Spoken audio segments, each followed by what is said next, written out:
5 second সময় দিচ্ছি, একটু ভিডিওটা পজ করো আর চেষ্টা করো নিজে অঙ্কটা করতে পারো কিনা, তারপরে শুরু করছি।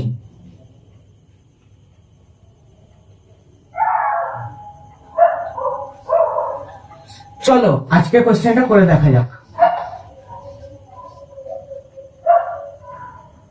তোমরা ভিডিওটা চাইলে পজ করেও ভাবতে পারো আরো যদি সময় লাগে। এইখান থেকে এইখানে বেসিক্যালি কি আছে, +2, আর এখান থেকে এখানে কি আছে, মাল্টিপ্লাইড বাই 2। আবার এখান থেকে এখানে কি আছে, +2, এখান থেকে এখানে কি আছে, মাল্টিপ্লাইড বাই 2, এখান থেকে এখানে +2 মাল্টিপ্লাইড বাই 2, তাহলে কি হবে, আবার হবে +2, তাহলে কি হবে, 62 is the answer. Option B is the answer.